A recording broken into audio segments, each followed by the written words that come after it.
All right, we are back. Another episode of The Climb, number 40, and I have a very special guest, special person to my heart. She comes another recommendation by the Yardleys, but not just any Yardley, Alex Yardley, and his lovely girlfriend, Kendall Fletcher. Give it up for Kendall. Kendall, thank you for joining. Thanks for having me on this lovely Sunday morning. Absolutely. Yeah. So Sunday morning. So for those of you who don't know, Kendall is in lovely California, other than this weird northwest weather. Northeast weather that we're having. Feels like northwest, I guess, with all the cold Yeah, it's like rain. raining a lot in LA.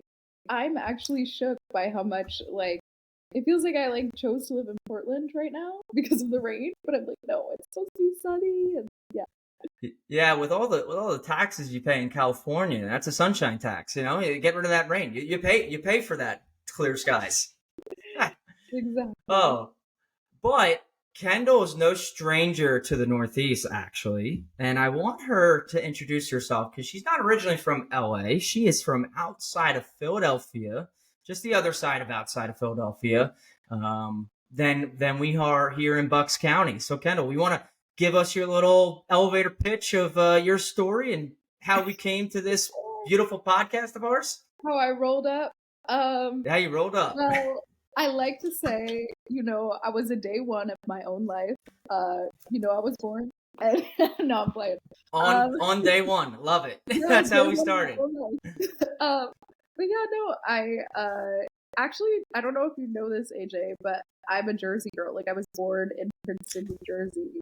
No Uh, kidding. I feel like I heard that, but how could I forget that? That's 20 no, minutes no, from it's here. okay. Like I didn't really live there for that long, and then I went to New Haven until I was about 6, and then I came to Philly. For I didn't first know school. any of this. Look at this. We're Now all you learning, people. The audience, myself. Good. What does Alex know this? yeah, Are you yeah. okay? It's my little origin story. I But like yeah, it. so uh, I feel like yeah, I also when I went into 6th grade, my parents enrolled me in a private school that was a few towns over, and I feel like that was also an experience where I learned so much of just Hmm. how the world works, if you will, but also I feel like it was through that experience that I had a hunger and a desire to see more of the world and Hmm. was fortunate enough to have parents that, were supportive of that, Yeah. emotionally, a little financially. Although when I moved to LA, they were like, love that for you, but like you're on your own, girl. um, I did the Officially left the nest. There you go. exactly. I went to school in New York too. Um, I feel like Not just you didn't just go to school in New York. You went to NYU.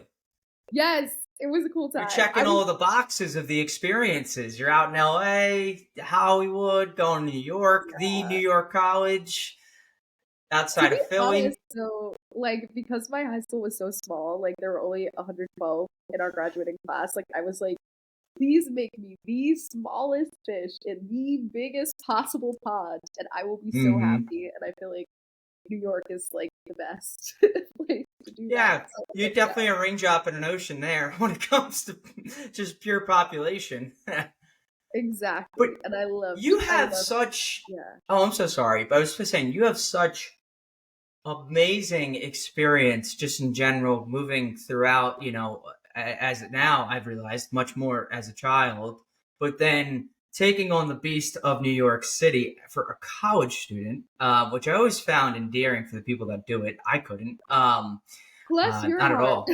Yeah. Not for me. I would have been chewed up and spit out. And then you go right to LA, which is known to be a hard town to break it. And for the viewers out there, because I'm not sure if you said it, pursuing a career in dominating the entertainment space as an executive. So it's not like you didn't have any goals. You're pretty got a lot of stuff up on the dream board and knocking stuff down. Everything that comes your way, right? I mean, I feel like when I first moved to LA, my parents were like, I feel like you're a little delulu, but I mean, you gotta be a little delulu to make the dreams come true. So, I love it. That's really good. That's good. That's good. And I think too, it's almost like, hey, mom and dad, this is what you work so hard for, is for me to go for it. And Yeah. this is what I'm doing. This is how I'm going to do it. And we were talking before we press record here, but the old "fake it before you make it" isn't just a nice slogan. It's a lifestyle for every one of us out there, which I can definitely admire. Your drive and passion, and to that, I have a great story. Last night we were celebrating a wonderful dinner of love between our good friends Christian and Rhiannon, and we were out with the fellas. Of course, Oh, the wow. Yardleys couldn't make it because they were in LA, and it was last minute dinner. And somehow, some way, we were talking about CFOs, CEOs, and like, hey, do we know anyone that could potentially be one? And I was just like, Kendall. Kendall. I think she told me this, that she wanted to be a CEO, but I never believed anything more of someone saying they wanted to do something and the passion in their eyes that it was going to get done. So it was ironic that we had our recording today, but I was like, you guys should have heard Kendall. She looked me in the eyes and I believed it. So why don't you tell a little bit about your kind of like professional career? Because it's definitely a unique one for the young professional. Yeah, I mean, also, like, let's circle back in like 20 years and see if I like get there. But I believe it. I'm putting money on it. My March Madness bets aren't doing too well, so maybe I'll bet a future on Kendall, and that will. I don't want you to lose any money though, AJ. Like, just in case. I don't want to. It's too late. Money's gone. Kendall, money's gone. You're supposed to add to the debt. To answer your question though, like in terms of, I feel like I've always been a pop culture person and Mhm. really into, especially like growing up in Philly. Sometimes I felt like for me, like especially like the early to mid 2010s MTV era was just like my whole world. Like Teen Sure. Wolf and Awkward and like those shows were my kind of escape from the day to day. And like no matter what happens during the day at school, like that is all irrelevant in the grand scheme of, you know, Mm-hmm. the MTV power hours of that era. And I remember vividly that I was talking to a classmate who was super smart, and I was like drawing on a whiteboard or something, and I was like, yeah, like MTV and like TV so cool, but it's not like people like actually work in that. And he's like, what do you mean? Like they do. Like it's not just like Mm-hmm. a mysterious AI entity, although now, who knows how Yeah. it is. Um, but I think like that was a turning point for me of like that's a job that people can actually get paid to do. And I think everything I've been doing uh, professionally and also personally to a degree is kind of like chasing that feeling of this is something people get paid to do. And like um, I think also moving through the industry, like I am not like my mom actually, I don't know if I ever told you this, but as AJ knows, my mom currently runs a nonprofit that connects kids from underserved backgrounds with specialized mental health resources, in addition to helping teen moms with like childcare and like so that they can get their degrees and their jobs and all that stuff. But my mom had a previous life, a past life, if you will, as an actress. Like she was in a few movies, including Spike Lee, She's Gotta Have It, and was like a really creative person. And my dad is like hardcore finance, but he also is on the board for the Philadelphia Film Society in his free time. So I have parents that like Hey, I it's was in your not, blood. It's in your blood. You can't run from it now. no, I don't know about all that, but my parents were definitely like more supportive, I think, than a lot of other of my friends' parents who like went down that path. And were very emotionally like, if you do what makes you happy and Mm-hmm. that thing. So uh yeah, I feel like I realized over time that I really connect with like the ideas and the stories and working with creatives um, to get their stories told and yeah, to be an advocate for people in terms of being able to tell the stories they want to tell. And I'm still early in my career, like and learning from people who I think are incredible leaders in the industry. And yeah, it's just exciting to be at a place where I'm like, I can learn from these people. Like that's Hmm. exciting.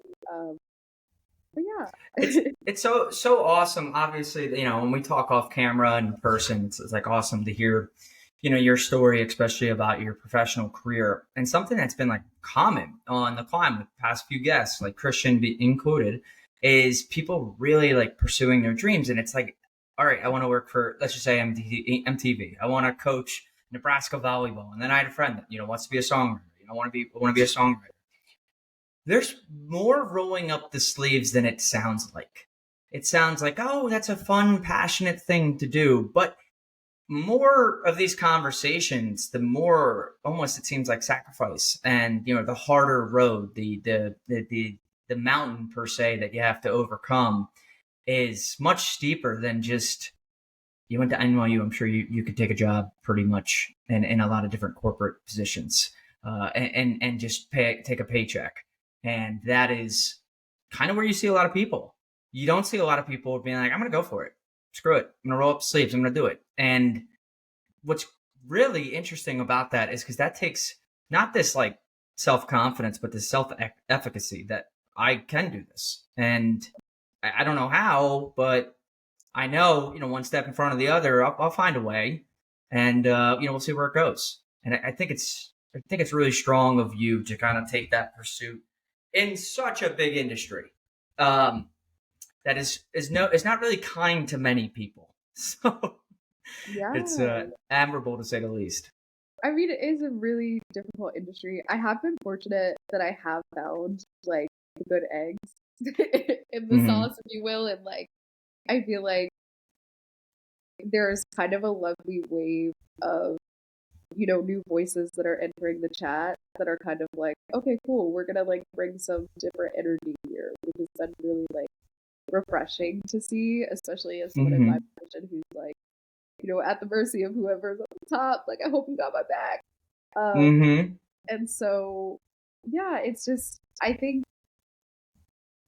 like, my whole philosophy too is that, like, I think that it's so important to pursue the things that you're interested in and you're passionate in. So there's never like that what if of like, what if I had never done it? Because at least if I do it and I fail, then it's like, okay, well, I tried this, I know how it worked out, and I literally did everything I possibly could to like make this happen. And if it doesn't Hmm. happen, then, that's something like when I moved to LA, which like I don't recommend. I had $200 to my name and was like, I need to pay rent this month, so I need to find a job. And I cold called a bunch of places, like ended up at Bloomingdale's, in Sherman Oaks, and got like I arrived on like a Tuesday, got the job by Friday, like was already like in the hustle and That's working. And awesome. I think that it's important to think about just, how to make things happen, and like it might take a longer path. But again, I didn't like really know anyone when I came out to LA. Hmm. It's such a connection based industry, and um, my first job, which I'm forever thankful. I actually just saw my first bosses for my first industry job, like after I graduated. I was a postgrad intern at ABC, and I saw my supervisors the other day. Like, I love them so much.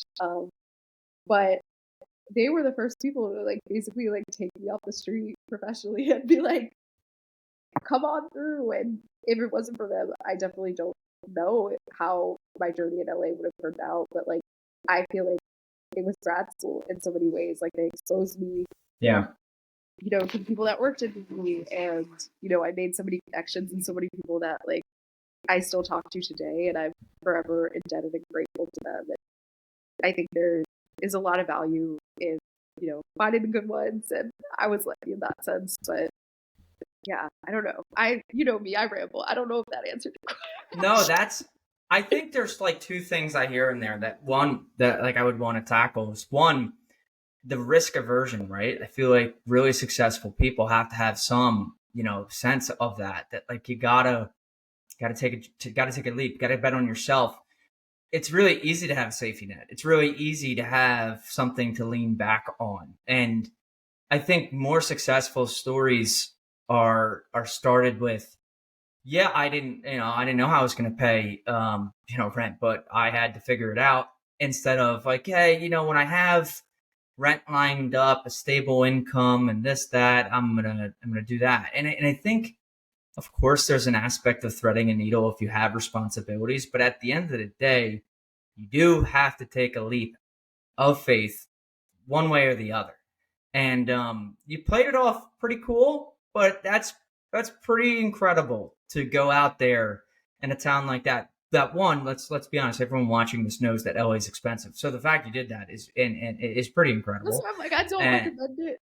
Like, I don't yeah, right. recommend it. Like, I did pay rent, and I have been good on my rent and all that, but like, I Hmm. definitely don't recommend it. Like, I think it's good to definitely have some like nest Hmm. egg as you're moving out to LA. But yeah, I mean, There's a philosophical piece that people can climb onto. Maybe not the physical reality of like, doing I that, don't. but it Yeah, paid off.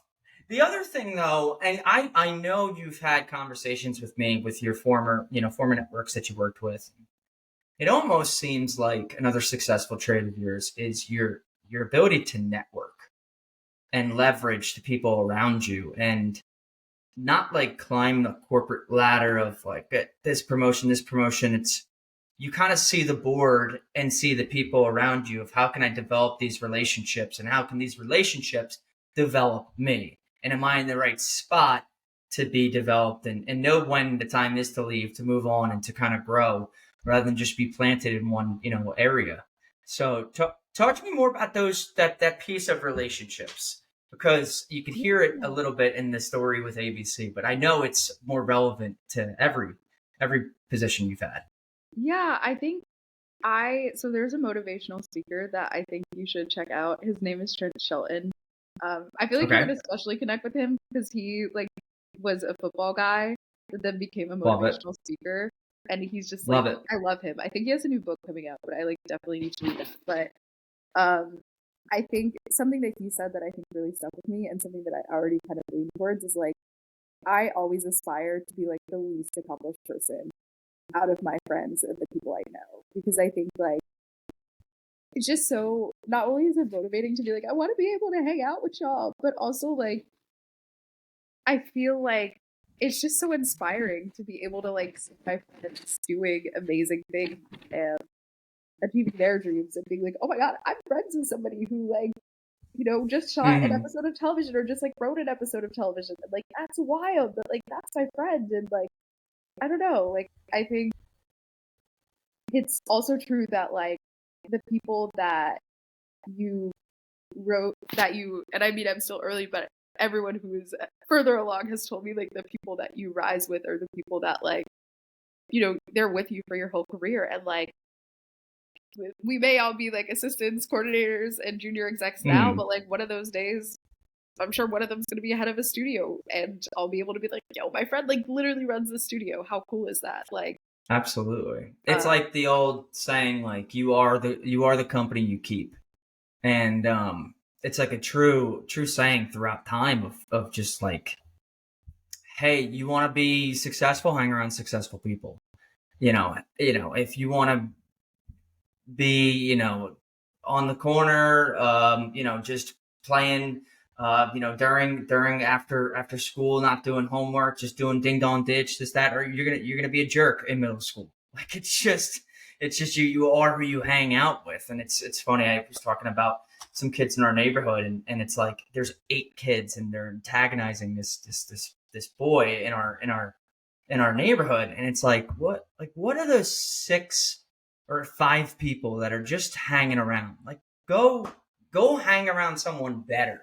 And I just think it's just like so true throughout like our entire lives that like if you want to like be successful, get a mentor. Like you have a mentor, and it shows just people because at the end of the day, it's really not what you know, it's who you know, and that will reign true for quite a bit. I think it's also true and something that I really love. Um, and having like started to do some stuff independently is my favorite part of the process is, as I like to call it, like building out the Avengers. Hmm. And picking teams for projects of like who are the best people. Like Ant-Man doesn't go on every mission, right? But like he's carefully selected for the missions he does go on, and he adds so much Hmm. when he's on that mission, on those missions. So it's kind of I also just firmly believe in like collaboration and how ideas are so much inherently better when there's like so many people, to help spearhead and look out for Yeah. things. And yeah, I don't know. Like it's Goes just to my point of you being going to be a great CEO. That's like a telltale sign of leadership is delegation, is knowing that like, hey, I may not know it all, but I'm going to surround myself around the best people, and those best people are going to help me become the best, and our organization to be the best. And I think it's I think it's a lost trait. People don't understand that like leadership doesn't have to be you're the best at everything, you're the best voice in the room. It's actually one that's willing to facilitate the conversation, get other people to speak up, get other people to chime in. And I think it's a really good point you make. yeah, I also feel like I don't know. I just like I went to my very first Sundance in January. I had never been, and Wow, just must have the been a cool experience. yeah, it was it was iconic. I know people say like I had the time of my life, but I'm like, oh, I don't know. Like that feels like a corny phrase, but like I truly had the time of my life. And one of the things I love so much about Sundance is kind of how open and kind and friendly everyone was, and I was like, can't this just be the regular 365? Like Hmm. I just loved. Um, I love just like talking to people and getting to know like just because I met so many people, like I met locals to Park City, Utah, and like getting to hear them and their experiences. Like I met industry people Hmm. across all different avenues, but I enjoy curation as well, like not in a like pretentious way of like I'm curating for the Instagram feed or like whatever, but like curation of spaces. And um like last night I got a group of friends together and it was kind of like y'all all have the same, like it's Amazon, like if you like this person you'll like this person, and like bringing everyone together um was That's really fun. awesome. And Most people don't even think about doing that. That's awesome. That's where your head is. It's like, hey, let's all get better together. You're gonna like you never met this person, you might like them. Or yeah, you guys are pretty. Well, you're more similar than you think. And you don't even know it. yeah, no, I like I feel like in high school I was that way too. Like I've never been in friend groups really, so I've always kind of all my get-togethers are kind of like the Avengers assembling, as I say, and like people, I like it's so heartwarming to see like when my friends become friends or like people I know like collaborate with each other in a professional sense. Like it's, I definitely enjoy different types of people in spaces, but like everyone's cool, like good vibes, but Hmm. we're all gonna come You can always together. grab a little bit from everyone in life. Like doesn't have to be, like I'm gonna take everything that they do or what they believe in, but you can always take these like small lessons that help you there. And we were talking before about right now, which just shows, your maturity, you're well thought out of like your career and also your self-awareness to yourself. Um, your own awareness to yourself. I guess self awareness to yourself is a double negative. So, but you're in a position right now where you have taken really a step back to assess. All right, I've done so much in my career. What's the next step for me? And it's really interesting and strategic to take a step back to take a step forward, which has kind of been a theme with myself. Christian mentioned it as well, but it's like you never think that like oh, you're gonna stop, keep powering through, keep going, you just keep you on the right path. How has this time right now to assess where you want to go and what's the best position for you to kind of keep pursuing, how has that been for you, in your mental health, but also like your clarity of your career and what you want to keep doing in life rather than kind of just sticking to the status quo and the old, hey, you'll get through this kind of career moment that we've all had, right? Yeah, like I was telling, we were when we were talking earlier, I remember mentioning to you that like the day that I turned 15, I was at my township's municipality office. Like, I'm ready to get my working papers. Like, Mm. I was like pretty much since the day I was legally able to work. Like, if I wasn't in school, I was working. Like, there was some combination of like school and work. Um, since I was like even my summers, I was working at summer camp and Mhm. like doing various things. And so I had realized once I happened upon this free time that this is the most like time that I've had that I've not been like working for companies since I was 15, or like, you know, not in school or working for companies since I was 15. So it's definitely been an adjustment and like getting used to it and understanding. It's only been like 2 months now too. So like, you know, talk to me again. Let's circle back in eight months if I'm still here, see how I'm doing. But like, you know, it's definitely been an adjustment. But I think like something to also think about too is like I was reading a book that we were talking about too. There's something I'm gonna butcher the title, but it's Saving Time, Discovering a Life Beyond the Clock by Jenny Odell. I know it's by Jenny Odell. Great book. That's enough. The viewers can figure it out from there. Amazon's a beautiful search engine. Yeah, I have the fact checked up, but I think that our society, like, and what she gets into there as well is that like there is kind of like the toxic positivity of working culture of like I remember during the pandemic seeing those LinkedIn posts that were like, Sir Isaac Newton discovered gravity during his pandemic. What did you do? And I'm like, I stayed alive. Thanks. Like, you know? But it's like, I feel like. I don't know. I got toilet paper. That's a pretty great accomplishment. That's a fucking win. Like, it's just. I think sometimes in the whole hustle culture of things too, like, it's doesn't always leave room for like taking care of oneself, because the idea being what Jenny was talking about in the book of like, if I have free time and I'm not like doing something to further my career or like it, which is essentially like contributing to capitalism, like that I am wasting time. And I think it's learning for me of like, yes, it's still important to be like putting those hours in towards my career and doing things that are for the betterment of my career, but then also like it's equally important to figure out an identity outside of work, because especially in entertainment, because of how glitzy and glamorous it is, it can be really easy to be like, my personality is that I work in this industry and I don't want that to happen to me. So I think it's been like I was talking to you too about like how I started rec soccer and I've been, you know, doing the dual degree in YouTube and TikTok University in terms of watching tutorials and figuring out, you know, a free coach, free skill coach.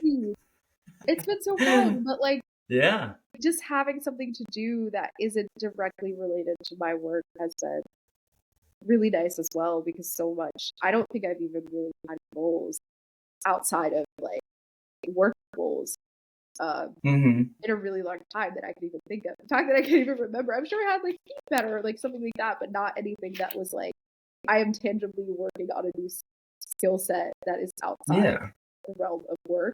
Has been very work goals are tough. Work goals are tough too, because sometimes they're out of your control. Like, you know, there's a lot of things that you can do with purposeful effort in the workplace, but sometimes they can only get you so far. Like sometimes the cards are just dealt a different way and the chips fall. But one thing, you know, you said there that I think is like I said, a lot of things in our pre-catch-up conversation, because it's been a bit since we saw each other around the holidays. I ironically just took Friday off, and I took Monday. I've tomorrow off. And there's this story that I like. I'm going to butcher it. I'm going to make it my own. I'll paraphrase it. If anyone, you know, is upset, that's fine. But there's two lumberjacks, and every single day they work like, let's just say 8 to 5, 9 to 5, whatever it is, or something like that. There's two lumberjacks, and they're chopping wood every single day.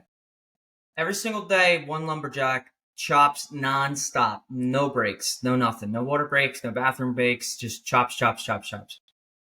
Lumberjack 2 takes bathroom breaks. He goes home for lunch, and you know, he's just, you know, not around, but he just normally, you know, takes off. A couple weeks go by, and I'm really making this my own. It's probably way more shorter and efficient, but stay with me here.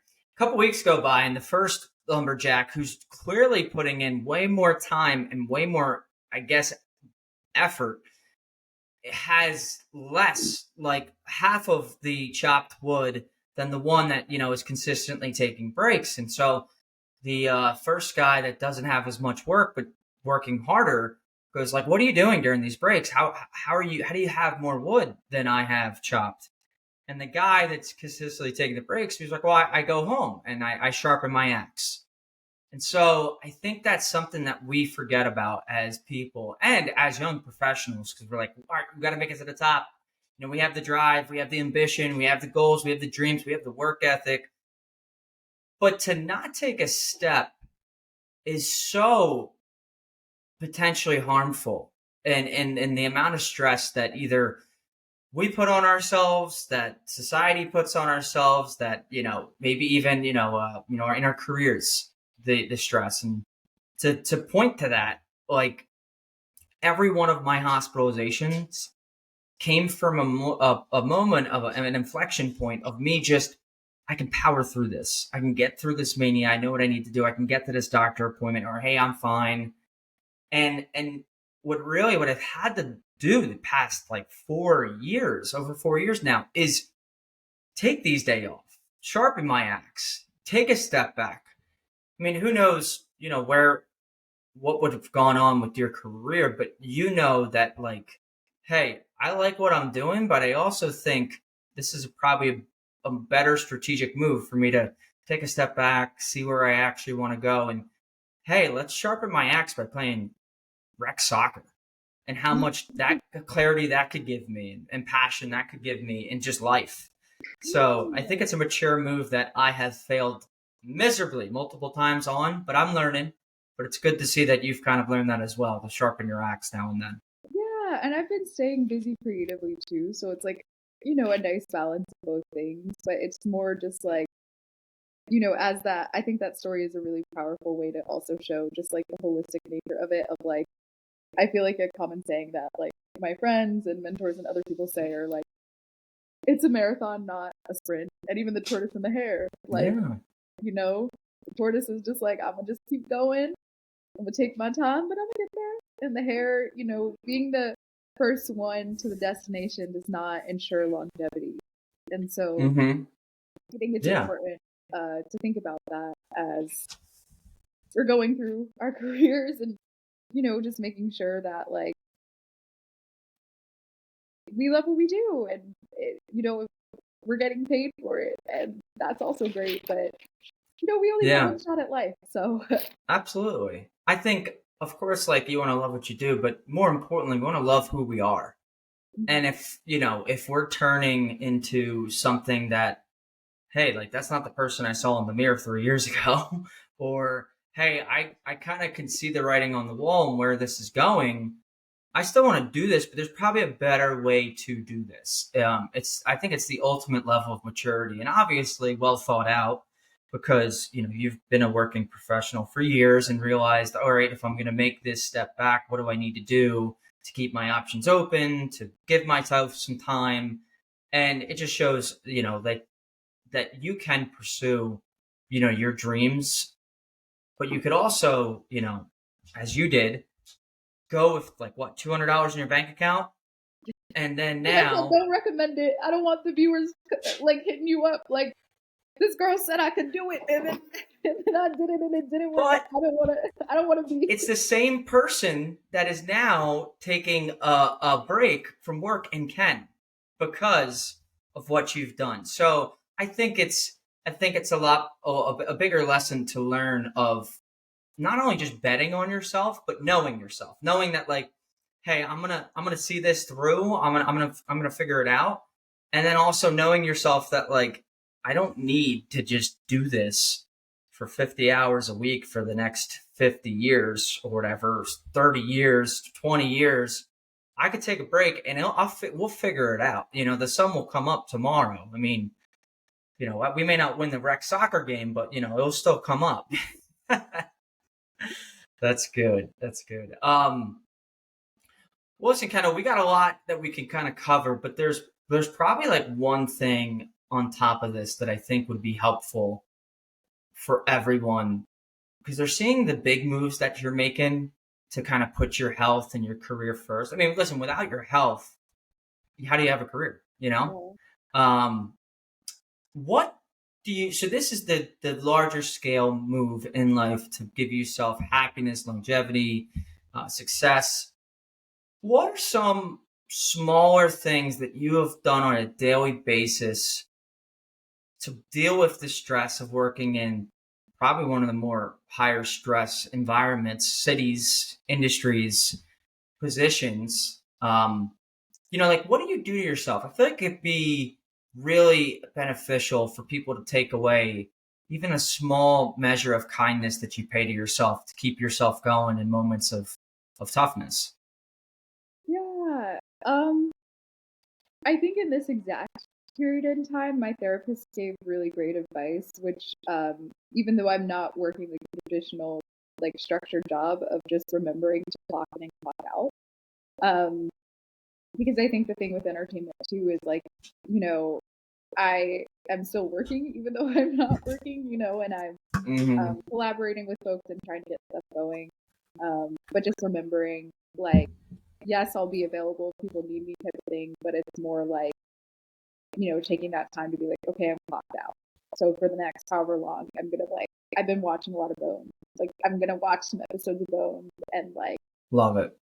911 too. I'm really in my Alex makes fun of me because I watch a lot of like murder procedural type of shows, but Hmm. um just like really making that time because it's hard also with entertainment of like a lot of people's because for those not in entertainment, it's like, oh, I unwind by like watching movies and TV and like that's like that's kind of my job. Like that's like my Hmm. industry of choice. So it doesn't always necessarily feel as much of a like I'm just watching things for fun. But I think for me too, like just getting into like Love is Blind and like shows like that where I can just um unplug a little bit and Yeah.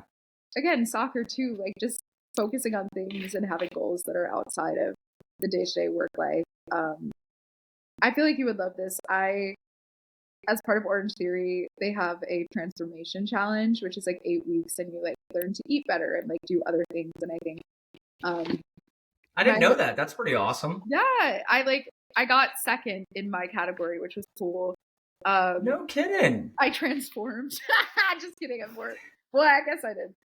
But yeah, but that was something that I think was also just like understanding like eating better and like um the the head coach was like, "Oh, like try taking out a lot of added sugar." And so like I love sweets. Like I still, occasionally he gets mad at me, but I'm like, I will indulge in some, in some sugar. I'm not going to swing a Those bag. gluten-free donuts that you brought in Christmas. Oh my god. I'm a Those are gluten-free girly. Like I oh my god. baking too. That's a good way to unwind. You, you know when like gluten-free is like cheating when you don't have to say it's gluten-free and it's like, oh, this is a great donut. You don't know it's gluten-free. I go, what? Like, what are you talking about? I've been Good, I'll baking have. because that one was from the bakery that y'all have in Newtown that is gluten free. I Mm, forget the name of it, but I'm going back. I know where it is. I'm going back. But there you go. I so I started doing this thing for my friends' birthdays where I like if they're in LA or if I'm home and one of y'all has a birthday, but I will Hmm. make people a gluten free treat, or if they're like vegan too, I'll like my friend, his birthday was this week, and so I made him. He didn't give me any parameters. Sometimes people do, but I like when they don't. And I made him gluten free, vegan blueberry lemon scones that tasted like I like the taste of like this is gluten free Wow. or like this is vegan, and it like tasted like a normal scone. And he was like, I That's not just a chocolate chip cookie either. That's a complex thing to make, and it like, and it's oh, by the way, it's also gluten free, and that sounds delicious. yeah, I'm very so next time I'm home, I got y'all. If y'all have a birthday in the house, Please I do. will ask. Even if it's Rover, y'all can use him as the Do pass. you see my hand? Do you see my hand right here? Oh my gosh, Rover! He knows your presence. He knows you're here. I love But Rover. I think in general, the use of downtime is so huge, and I'm a little bit of a different cat than most people. I'm very schedule oriented, and there's a lot you said in there. There's routine, schedule oriented. I'm sure, like, if you're that structured, you're probably getting good sleep too. You're eating good, you're getting exercise. So like, those are like really basic things that people just like. It's the first thing you should try if you're ever like in a rut, is those things. But I find it to be tough for me sometimes to like truly commit to downtime, because I'm always, I mentioned to you, we obviously got this podcast, writing, it's things with Team Garbo that happen sporadically, work, Rover. I actually schedule time, and Alex would appreciate this, on my calendar to play video games. I schedule time, and I can't break it. When you were speaking about some of these leisure activities, it made me think like, yeah, I mean, like, Love is Blind is probably the least productive thing ever. Like, I don't think it even has taught us about love. A lot from Love is. True. I'm just saying, like, it's not like you're watching a documentary or how to kick a free kick in soccer, like your YouTube stuff. But it's probably because Christina watches it herself too, and sometimes I tune in. It's stupid stuff like that like, oh my god, I feel so much better. Like, it was just nice to just be a melt on a cushion and just watch that. So I think that's a really good tip that people that probably, if they have too much of that, maybe a little bit less, but a good mixture is probably a good thing. And in fact, you're finding that mixture in your creative time, and still collaborating with people and finding routine and, which for me would be tough without a structure of a job. I think It's gotta be. it is really hard. Like, I'm neurodivergent as well, and I feel like something that I've always relied on is just like a super strong routine. And yeah, again, that's part of the reason why I haven't had free time since I was 15, or significant free time since I was 15. I think that it's like, as you were saying though, of like finding that routine in the not routine, and I think that goes into too what my therapist was saying of like clock in, clock out, like setting aside time of like, here's my chill time, here's my time that I'm going to do stuff. Having that balance, as you're saying, is super important. But I also heavily relate, and I'm definitely the type of person who like schedules naps and like, things like that. Like, it's also like helpful for me to like look at my schedule and be like, okay, like, reminder to eat, like reminder to do these things. So I feel it's a sense of reward too, though, right? Like, when you're, and actually it's funny, and I'm not I am comparing it, but it's obviously different. Every time I've had like a severe manic episode, I've had to leave work or leave school. And right after a severe manic episode for bipolar, type 1 typically is followed by, major depressive symptoms. Really, really tough times. And even if I'm, getting on an antidepressant at that time, or increasing medicine to help me, with these symptoms, that takes time. I've literally had to schedule out like minute by minute of my day. One, to keep me preoccupied of doing things. And I will be honest, like, I was miserable doing everything, but it was a sense of like, look at what I'm doing, rather than just, because I've been there just staring at, the wall and the curtains, like, just, oh my God, these minutes feel like hours. These seconds feel like minutes. Hours feel like days. And clearly, the clinical period that I was in is different than non-structure of a corporate job. But you can find yourself in a vulnerable position if you are kind of that person that does thrive on a routine. Not necessarily need it, but thrive on it is, I think it's different. And there's a fine line of scheduling out every minute. And if that works for you, it's good. If it drives you a little bit too bonkers, that's fine too. But I mean, I think, like I said, you just have a lot of maturity that I feel like so many people can take from this conversation we're having here today, to be like, man, I never thought of it that way, or I never would have done that. Or, man, I would never thought that bones could be so therapeutic in its own way. Alex makes fun of me because I like he's like, why are you watching serial killers to unwind? Like, because I've seen like every episode of Criminal Minds twice. Like, I'm very into like those types of shows. And he's like, why is this unwind? I'm like, it feels relaxing because like at the end of the episode they get the bad guy, and it's like that's not how life works, but it is on these shows, and I'm like, oh, that's nice. They got the bad guy. Like, Why ask Alex if he does that, and you can tell him that it came from me. Why does he need to replay a fantasy season on Madden 20 times over when it still results in the same Super Bowl? Right? Throw it right back at him. He has his own vices too, and Madden is one of them. So that would be a good comeback for him. No, I'm sure he's just I'm sure he was salivating at the opportunity to throw. How do you relax with this sick, twisted show? But he's right next to you with the popcorn, just like, oh, this is great. yeah, he's watched episodes. It's all in like good fun. Like it's like a love and roast of like what. But yeah, I mean, I think also one thing I wanted to say too is I think it's also important to pay attention to the body because I think we had talked about this too, but I once was hospitalized for stress and it exacerbated an autoimmune condition that I was dealing with. And I went to a specialist and he was like, you just have anxiety, like you're fine. And I was like, this feels like more than that. And it wasn't until talk more about that because I feel as if that's sadly common for a lot of people, but also within your own experience, it's like it's sadly like just unethical too, to a certain point of dealing with that, and especially you're in a vulnerable place going to a professional seeking help, and that's the response.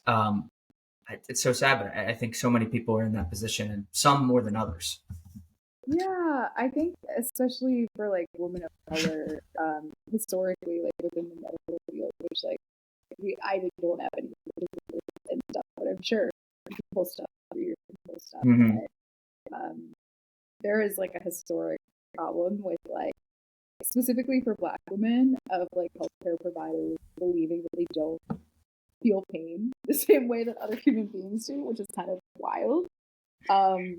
And a lot of times that results in like, oh, you're like faking it. You're not actually like injured. You're not actually like going through it. I think it's important for everyone as like dealing with stress too to just like pay attention to your body. Like, yes, I think stress was the main, like, it was the gasoline, but the embers were already there of like something larger going on.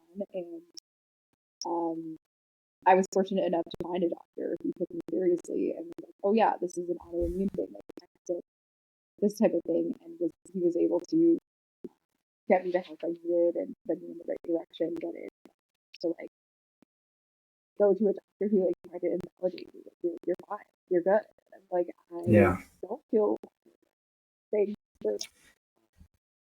Now, were you like the first to experience that, and you heard other people, friends, family, colleagues, like say something similar, or was this just like really just like something you were on your own island that maybe you were second guessing yourself? Like maybe I am fine. Like what does this guy know that I don't know? And my body is telling me one thing, but this guy's a doctor.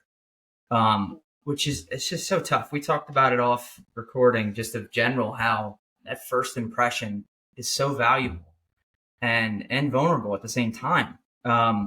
Which I've gone on about my experience, but tell me, where did that line up for you? Is that something you kind of foresaw, or is like, wow, is this happening to me? Like, what is this guy saying? Am I actually okay? I think it's something that I had always been aware of, especially on social media. Like, there are so many, specifically Black women, although I'm sure this happens to other people too, but that are kind of sharing those experiences of like, yeah, the doctor was like, I'm fine, and then I passed a kidney stone and it was awful, and like they did not we're like, you're fine. And they wouldn't do any of the other tests, to the point where, like, after the fact, I then learned, like, there's questions that you can kind of ask them and things that you can say, so that we officially have to, like, document that, like, they really Sure. additional care and, like, additional due diligence.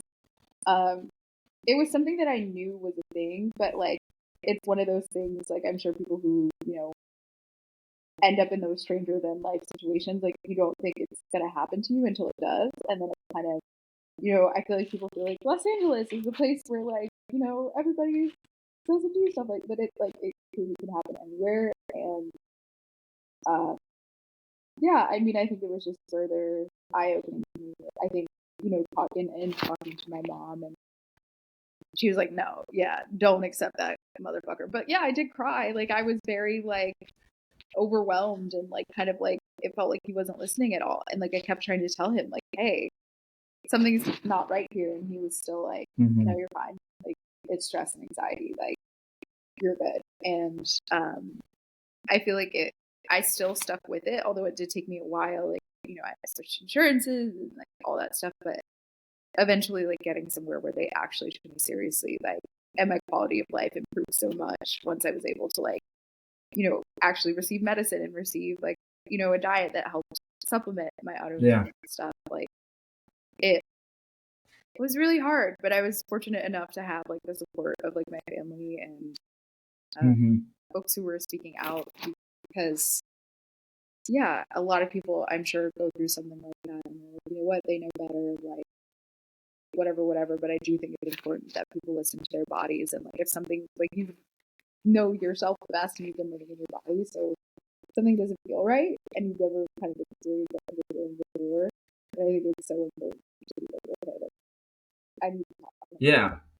Take this seriously. That's thank you for sharing that, and I'm sorry you had to go through that, because it's, as we mentioned, like, just a vulnerable spot. But I don't know, just to kind of relate of things that I've mentioned before, it's like, it's unnecessary struggle. You did the right things, and unfortunately, you thought you were saying the right things, but doctor wasn't hearing the right things. So now you have to alter how you're talking to the professional, which is unfortunate, but it's also the sad truth of, like, what we live in, that we need to know what to say, how to say it, where to go, what to ask for. And it's like, it's not our job. It shouldn't be our job. And Christ, I mean, if I knew all that I knew now, I probably wouldn't, this podcast wouldn't be a thing. ThingGarb wouldn't be a thing. And it's sad that you've had to go through this unnecessary struggle. But my hopes, like you've heard from others in social media, that this gets to other people and they can get to that point and automatically, know that, hey, this is BS, bring in another doctor or whatever. Or I don't know. I don't know the solution, but I think the more people are informed, the more people share the stories. I hate to feel like at times I felt like a sacrificial lamb, but I'm okay. I'm still living somehow.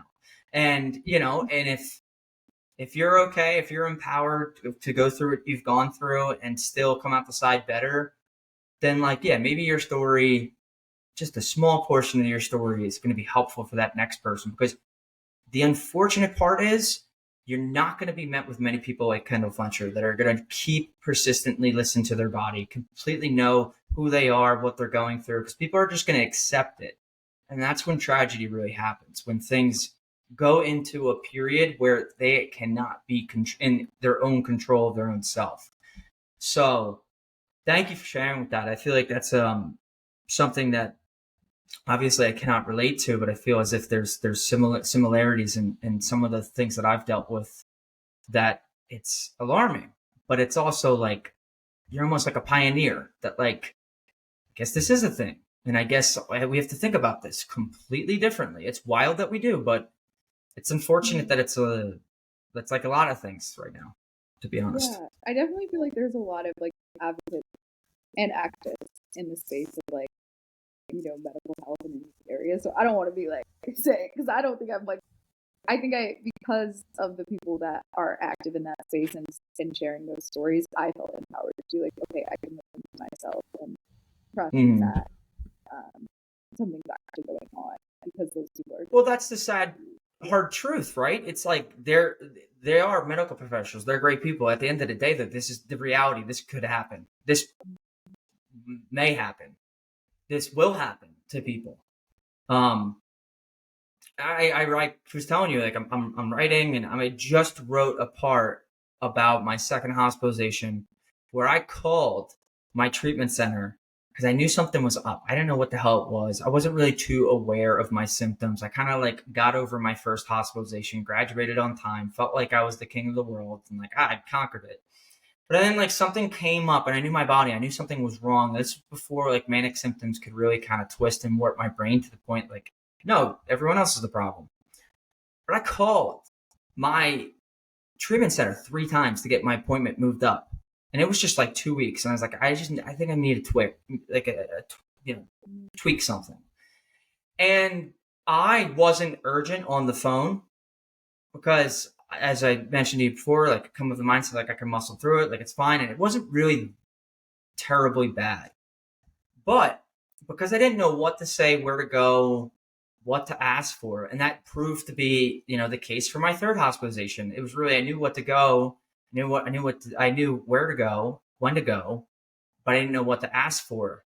It's like, why should I have to do that? But that's actually just like the life we live in, and like the more aware of yourself you are, the more times you're sharpening the axe gives you the opportunity to really like understand that like, all right, I need to get that help, or I need to do that. And I honestly think that, just a wild guess, but I think someone similar in your position that may not be who you are morally might have struggled a little bit longer because you are aware of yourself. You've done actions to take care of yourself, to keep your head on your shoulder. But the average person probably isn't really thinking about their well-being from a holistic perspective, let alone some of the people that are thriving with their mental health either. I will say though, it was a long journey to like get to that point because I feel like, especially like pre-COVID, just like if I felt sick, I was like, I'm fine. Like I would power through it. Like I would clearly have like a super high fever and be like, no, I'm going to continue to work. Like I don't want to do anything at all. Like, and I think COVID changed that in a positive way because now it's more like, don't get people sick. Like, why are you in the office environment? Like with clearly like a flu or whatever it may be, and like the potential to get other people sick. But I think something that I also was in my arc of just something that I continuously work on is like recognizing my own needs, because I feel like sometimes I love that when you're in those environments, whether it be Hollywood or any other industry where it's very much like your time is serving like this larger entity, and you got to do whatever it takes. Like it can be harder for me to recognize, like, okay, like I should probably eat something now. Wow, it's 3 o'clock and I haven't eaten. Like I need to get something, or like just taking that awareness of the body. I think sometimes, like yes, there have been times, but I also think a big part of me is that I have. It's been great because now I'm in this new time of this again, like listening, like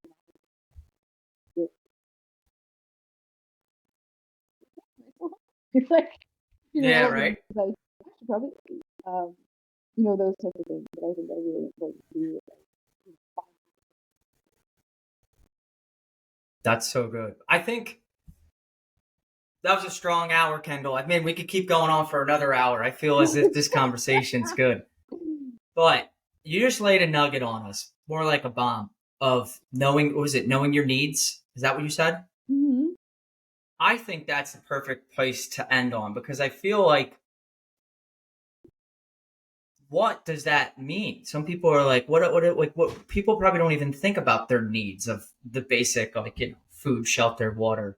But from a perspective of like you, other than like the basics of that, right? Food, shelter, water.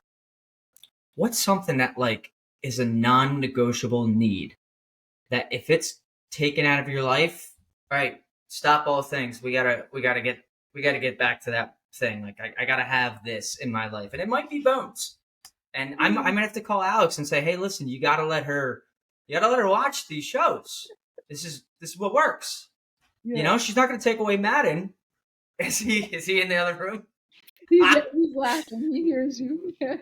Oh, my best friend. Oh God. Yes.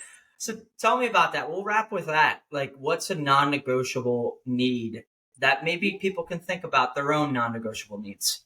I think something that I've come to, which is like already built into like the working world, but something that I've gotten comfortable with is like taking time off.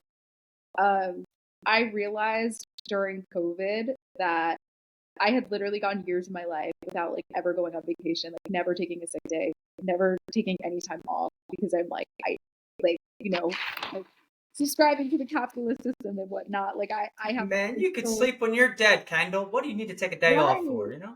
Right. Um, but that's something even in more recent jobs, like especially like jobs where it's like Yeah, you only get a certain amount of days off. Like I get nervous. I'm like, well, if I take time off now, I might go to like, miss something later. And like I'm very stingy with my off time, but like also realizing like, um, like we were talking about how my family is going on a family vacation in Kansas City, like just finding ways, because I don't want to live so much for the like me at retirement age or like me at, 10 years from now or 15 years from now that I never get to like travel and see the world and like sure. do things outside of, and even if it's just like, taking a day off of like, wow, it's been like, X amount of time and I haven't had any time off. Let me just take a day, as you were saying, like, my Friday and my Yeah, Monday. Like, I'm just taking some time. And I think for me, that's realizing like that's a non negotiable of like, for myself, really, but like I love utilizing the it. time off that is offered and really making sure that like, I'm traveling, I'm like doing things, I'm like living a life. And so I don't look back and be like, it's been 20 years, and I've never taken a day off and I've never traveled. Like, Hmm. my dad always tells me like, no one's gonna put like, she worked hard on her gravestone. Like, you know what I Right. mean? Like, it's just not, Hmm. yeah. I think that's such a good point. Of course, retirement's like, who doesn't talk about retirement, saving, and this and that? But it's like, at what cost? Like, I'm gonna be like a piece of crap if I build up a lot of bad habits just to get through these next 30 years. You may not even make it to like the formidable, like, with family history that I've recognized with my family and heart disease. God, like, I gotta enjoy now, and it's this narrative. Work hard, play hard. It's like, screw that. Work hard, relax hard. How about that? Like, I want to like, relax. I don't want to play hard. Yeah, I feel like So, the biggest flex about you, like in the most positive way, is that like you and Christina went to like two sandals resorts. Like to me, oh yeah. that's a flex. Like you Hmm. went on like multiple vacations, and sandals. I feel like I always watched those commercials as a youth and was like, this looks so cool. Like I Yeah. want that. Like so, the fact that you did that, I feel like that is a flex of like for my friends and I, like taking time off now is a flex, or like things that before are like, I have a job with a work life balance. Like that's a flex in Hmm. today's world. Yeah. It's So, a priority. It's one of Christina's like, it's finding that sweet spot of like, okay, what do you want to do? And where, if what's important, what's a non-negotiable. A non-negotiable for her is like she wants to get away, as not as much as she can, but like just get away like once a year. And we actually, the wedding process was extremely stressful. I was kind of the bridezilla. I was like, we got to have a wedding. It was the best day of our life. It was amazing. It was a great time. But it came with a lot of stress. And so, part of that stress of having a wedding is you're going to have guests, and guests are going to give you a gift. So, like, automatically, we were like, first off, we were saving for our wedding, but we also saved for a big, like a 10, 12 day honeymoon. Because, like, this is really, like, if we're going to spend this much money on a wedding, like, we got to spend on, like, us. mm-hmm. So, a non negotiable was we're taking X amount portion of our wedding gift and we're spending it on another vacation because we deserve it, because Yes. and trust me, that money could have been allocated to better places at the time, trust me. But it was one of those. What is better in retrospect? Like I feel like, Exactly. yeah. Exactly. And it, like I say, it could have, but like on paper, sure, but it was like non-negotiable that, like, we're gonna treat ourselves to that. So naturally, being a salesperson, and as Alex is a salesperson, he knows this. As much as I, like to make a sale, I also like to be sold. So we got sold a sandals vacation on our sandals vacation. So that's how that worked out. We had the funds, right? Like we're gonna go on a vacation with this amount of money, and we were at the destination. They gave us a discount. They were opening up a new hotel. Never been to Jamaica. Sign us up. We'll go. Sure. So, to your point, I think the takeaway that everyone say, take a day off. Take a day off. Yeah. Is there anything else that we missed that you'd like to talk about now, or should we just put a pin in it and cover it another time? Because I feel as if we could go for hours, but you That's probably true. want You lunch can or something. Yeah, I feel like both of us are dabbers. Like we can go.